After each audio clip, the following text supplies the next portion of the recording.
Mules and donkeys have played important roles in the history of humans, both as work animals and companions.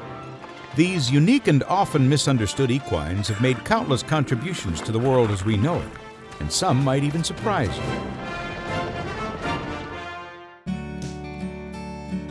Many ancient civilizations prized mules and donkeys for their strength and intelligence. In Egypt, donkeys had great economic importance as the main beast of burden, and ancient Ethiopians gave mules the highest status of all animals.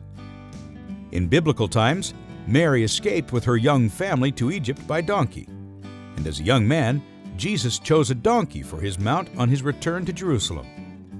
The son of King David, Solomon, rode his father's mule to his coronation at a time when mules were a sign of great wealth.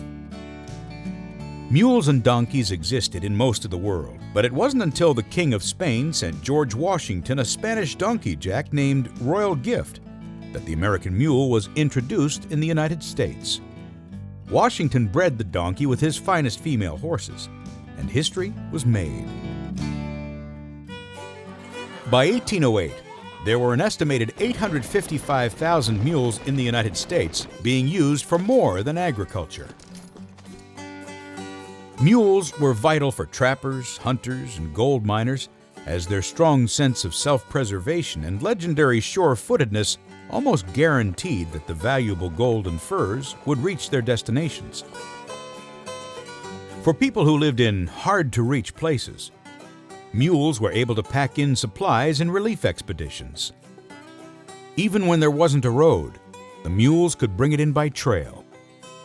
And they still do even today. During the Great Push West, mules pulled heavy Conestoga wagons filled with everything settlers owned through treacherous mountains, dangerous rivers, and vast prairies. The mule's overall hardiness made them the choice animal for these journeys, along with oxen. Upon arriving at their new homes, they continued to help, clearing land for the homesteaders, plowing the fields, and carrying produce to markets. For American farmers, Washington's contribution of the mule was a blessing because mules made it possible to handle more land and take care of their fields faster. Especially in the South, where tobacco and cotton were the main crops and high temperatures constant, the mules performed better than horses due to their donkey heritage. Mules were considered so valuable to farming that at the end of the Civil War, freed slaves were promised 40 acres and a mule to begin their new lives. Mules' overall strength and hardiness allowed them to pull extreme weights across extreme distances. Huge 20-mule teams worked moving borax out of Death Valley from 1883 to 1889.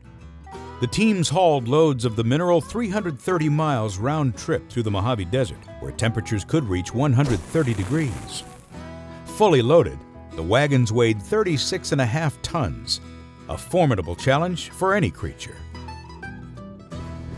Coal was another precious natural resource in the early United States, and coal mines relied on mules so much that they were considered as valuable as the miners themselves. Any miner caught abusing mules was usually charged with immediate dismissal. The mules lived and worked with the miners, carrying loads of coal from deep within the mine shafts.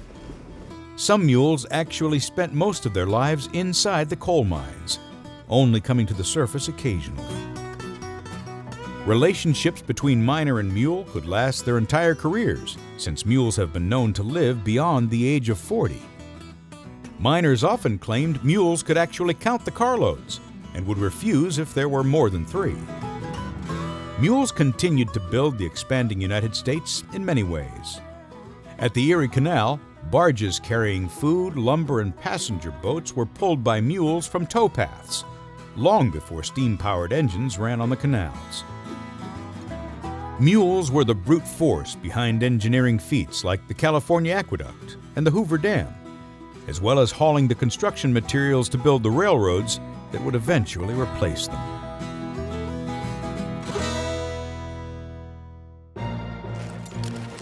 Equines were often drafted into military service, with mules playing large parts in every conflict from the Civil War through the Korean War. They carried much of the food and supplies and served with soldiers on the front lines,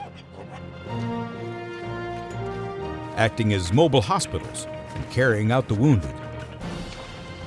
One of the most famous special units in World War II, Merrill's Marauders, took over 360 pack mules into Burma for their campaign, where they marched an astounding 300 miles to capture the only all-weather airfield in the country. Mules are honored for their service at the Animals in War Memorial in London. Today, mules still play an important role by preparing our troops for missions in rugged terrain like Afghanistan at the Marine Corps Mountain Warfare Training Center.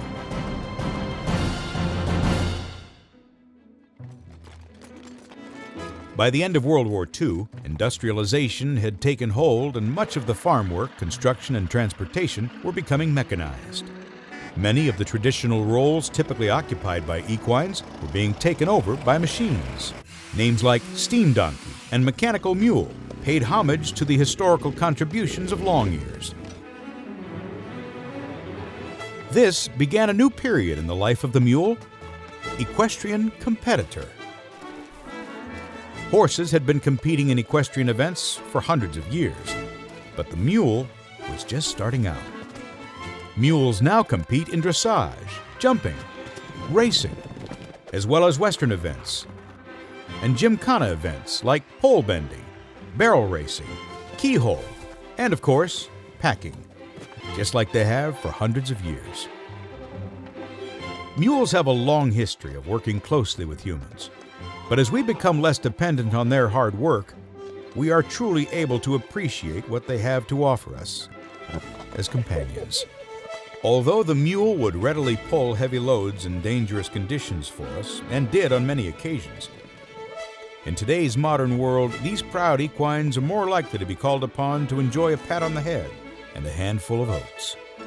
And considering their contributions to this country and to the world, they've certainly earned it.